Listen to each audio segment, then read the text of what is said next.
అందరికీ నమస్కారం. నేను మీ గోపాల్ అయ్యంగార్. శ్రీమతే రామానుజాయ నమః. 14వ తారీఖు ఏప్రిల్ నుంచి 20వ తారీఖు ఏప్రిల్ వరకు మేషరాశి నుంచి మీనరాశి వరకు వార ఫలాలు ఎలా ఉందో, వాటి గ్రహస్థితులు ఎలా ఉందో తెలుసుకుందాం. ముఖ్యంగా ఈ వారం కానీ గమనిస్తే 3 గ్రహాలు మార్పు చెందాయన్నమాట. మొట్టమొదటిది సూర్యుడు.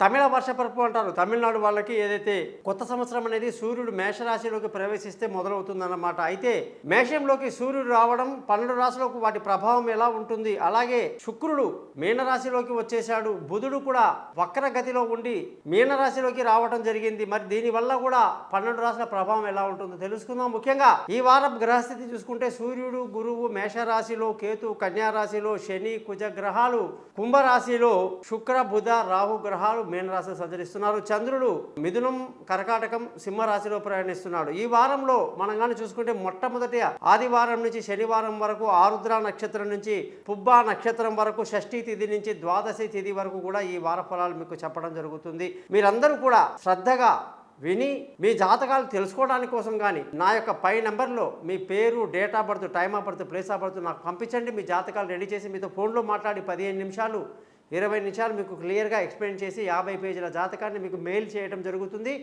ఎటువంటి ఇబ్బందులున్నా సరే, సమస్యలున్నా సరే వాటికి పరిష్కారం అనేది జ్యోతిష శాస్త్రంలో దొరుకుతుంది. మీరు చేయవలసిందల్లా సరైనటువంటి జ్యోతిష్యుడి దగ్గరని మీరు కాంటాక్ట్ చేయడమే. కాబట్టి చిన్నగా గురుదక్షిణ ఉంటుంది. దీనికి డేట్ ఆఫ్ బర్త్ లేని వాళ్ళు మీ ముఖం కలిసిన ఒక ఫోటో, చేతి రేఖలు ఆడవాళ్ళది ఎడమ చేయి, మగవాళ్ళది కుడి చేయి పంపించండి. ముఖం ఫోటో పంపించండి. మీ జాతకం రెడీ అవుతుంది. మీతో ఫోన్లో మాట్లాడతాను.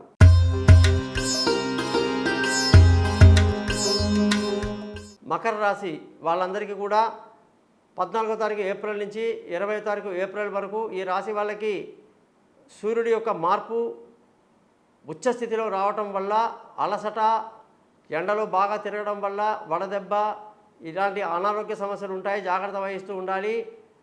వాహనాలు నడిపేటప్పుడు కూడా జాగ్రత్తగా నడిపిస్తూ ఉండాలి. బుధుని యొక్క మార్పు వల్ల ఈ రాశి వాళ్ళందరికీ కూడా ఆరోగ్యపరమైన విషయాల్లో చక్కటి ఆరోగ్యం, శత్రువులు మిత్రులు అవ్వటం అన్నీ అద్భుతంగా ఉన్నాయి. బంధువుల స్నేహితుల సహాయ సహకారాలు కూడా బాగుంటుంది, ఇబ్బంది ఏం లేదు. మకర రాశి వాళ్ళందరికీ కూడా శుక్రుడి యొక్క మార్పు వల్ల ఉద్యోగంలో రావాల్సిన ప్రమోషన్లు కొంత డిలే అవుతుంది. కాస్త ఇబ్బందికరమైన పరిస్థితి ఉద్యోగంలో కనిపిస్తుంది. జాగ్రత్త వహిస్తాలి. కొత్త ఉద్యోగాలు ప్రయత్నం చేశారు. కొంత రోజులు ఆగడం మంచిది. ధన ఆదాయం బాగుంది. కుటుంబ సంతోషం బాగుంది. పిల్లల చదువు బాగుంది. బంధువుల స్నేహితుల సహాయ సహకారాలు పర్వాలేదు, బాగానే ఉంటుంది. విలువైన వస్తువులు, భూములు, వాహనాలు కొనడానికి మకర రాశి వాళ్ళకు బాగుంది. సంతానం విషయంలో కూడా జాగ్రత్తలు తీసుకుంటూ ఉండాలని చెప్పాను. ఆరోగ్య విషయంలో కూడా మీరు చాలా సంతోషంగా ఉంటారు. భార్యాభర్తల మధ్య చక్కటి సయోధ్య కలిగి చాలా బాగుంటారు. అదృష్టం మీకు ఈ వారం అంతా బాగా తక్కువగా ఉంది. ఉద్యోగం చేసే వాళ్ళందరికీ కూడా ఉద్యోగంలో చాలా కష్టపడాల్సి ఉంటుంది. ఎంత కష్టపడ్డా కూడా గుర్తింపు తక్కువగా ఉండే అవకాశాలు ఉన్నాయి.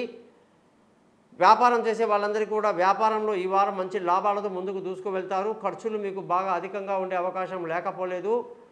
మకర రాశి వాళ్ళందరూ కూడా ప్రతిరోజు ఉదయం లేవగానే మహావిష్ణు సహస్రనామాన్ని చదువుకోవడం చాలా ఉత్తమమైన మార్గం.